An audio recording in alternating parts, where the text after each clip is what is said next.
Films take absolutely ages to make, don't they? We're on the set here of our latest film, 60 Seconds, and this is a film we were actually supposed to shoot almost 12 months ago. Now, we're only at this stage now, and I want this video to be a little bit of a documentary to show you exactly all the battles we've had to overcome in the last 12 months to only get to this stage right now. Welcome to the Film Log. If you're new here, my name's Richard, this is Robert, and we make films on this channel so we can share everything we've learned so you can make your films bigger, better, and make something which you're proud to share with the world. Today, I want to talk to you about some of the hurdles we've had recently with our most recent film. With this film, we wanted to integrate the episodes and the short film together. So our idea was to use the Blackmagic Pocket 4K, grab a cage from Small Rig for the Pocket 4K, and test out the RGB light from Ledgo. The idea was to make this short film and then make a review for each product because we would be using those products in the film. So who's going to say no to an opportunity like that? You get this really cool RGB light and you get the newest, coolest camera at the same time. Of course we're going to make a short film.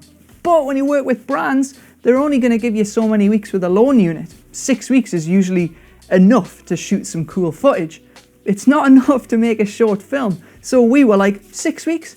Yeah, we can do this. But time started to run down and we had about 4 weeks left and we thought, there's no way we can finish writing this, make all the props, get the set, shoot it, edit it, publish, and then also make 3 bespoke reviews for each product.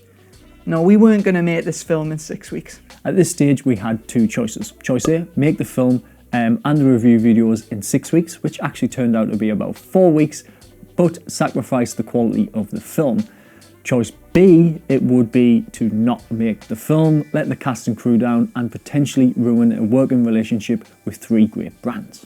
So we took option B, and that was to not make the film, but it allowed us to focus all of our attention on making the reviews as best as possible. So we went back to the location with all of the equipment and we test shot the film, pre-visited, and we got some footage that looked really good. Even though we weren't going to make the film, that footage was so valuable to us so we can make those review videos the best they can be. The companies were really happy with them, so we thought, great, let's get into January, into the new year, and make the film. Spoiler alert, this didn't happen. We didn't end up making the film because in January 2019, we actually lost our regular sponsor for the channel. They were cutting their budget, and because our channel isn't the biggest, we were just below the threshold. There's no hard feelings, they were a really good sponsor. These things just happen. So again, we had 2 choices. A, we quit YouTube. We decide we're going to scrap the YouTube channel after all these years. We're going to forget about all of you subscribers and we're just going to have to pursue video production client videos to try and get some cash in our pockets. Or 2, we decide we're going to keep on going with the YouTube thing. We're not going to make any money. We're just going to have a bit of a struggle, but we're going to make the best damn filmmaking videos on YouTube. Speaking about cool things, we've just figured out this shot, which we think is going to be the opening shot of our next short film. We're currently shooting on the Insta360 One X. We've placed it in a box. So when you do this, you can see in the box. And then when we open the box, this will reveal the character. The Insta360 One X has been sent over by Insta360 and we will be doing a full review on this camera. But first thoughts, it's pretty wicked and it's allowed us to achieve a shot like this, which we wouldn't be able to any other way. So we thought we would go from 2 videos a week down to 1. That meant that we could do some client videos on the side and actually keep the lights on, pay the bills, and not get into loads of debt. Then we thought as the year progresses, we can get the cast and crew back together and make the film. Then we had the next punch in the face. As you all know, we run our YouTube channel from a small space in a creative hub. We've made over 200 videos in this space, and without this tiny little space, we wouldn't be able to make those videos. Well, in March 2019, our building manager, lovely guy by the way, came in and said he's retiring and he's going to give up the lease, he's going to put his feet up.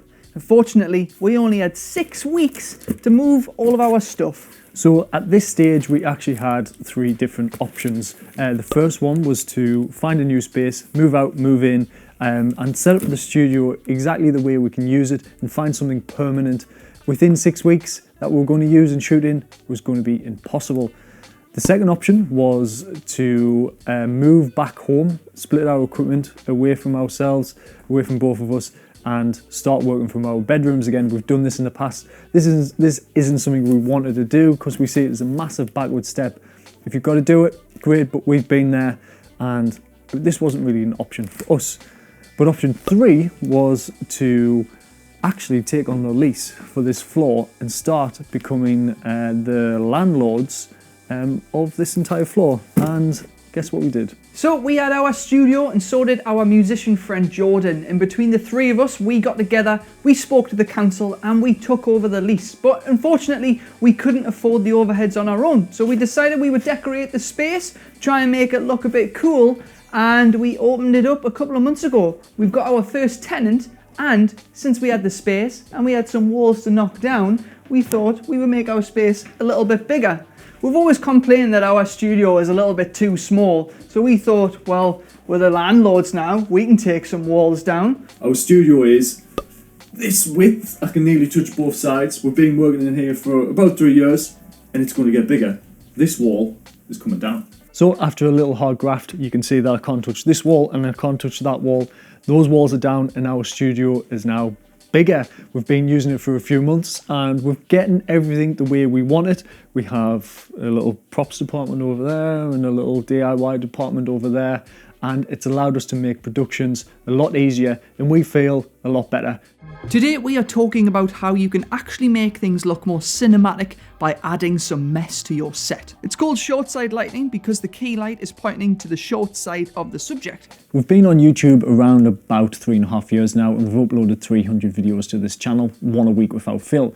But the ethos of this channel is that we teach what we learn, and since we haven't made a film in over a year, how can we teach what we learn? So we had two choices. A, we continue to make the videos no matter what, whether they are good, rubbish, rushed, we just churn them out because weekly videos are what you're supposed to do on YouTube. Or B, we just pause making those weekly videos and we go and we actually make the short film. Pausing the weekly videos actually meant we could work on the props and work on the set and figure out the lighting for the next short film. It also meant that we could actually have a good deep dive into what our filmmaking channel is all about. We get comments all the time that we are the most underrated filmmaking channel, or why don't you guys have any more subs? Well, we wanted to figure that out. So the next thing we're actually going to do is make this short film called 60 Seconds. It's the one that we should have been doing 12 months ago. So we've got all of our props here. We've got our set done and our lighting. We're actually going to shoot it in the studio here. We're going to go make it. We will document the process along the way. Hopefully we make loads of mistakes so we can teach you what to do and what not to do. And we will strive to make the best filmmaking videos on YouTube. And the main thing that we've learned from this whole experience is that films just take time to make. So if you're out there and you're making your first short film or it's your 10th short film and you find it difficult, just keep chipping away, keep making it, because good films take time to make. And let us know your hardships in the comments below. I know sometimes it feels like other filmmakers are just getting way more success, but most filmmakers don't like to share when things go wrong. And I think we should all be sharing so we can all remedy and help each other along the way. Good one. That's Yeah? the one.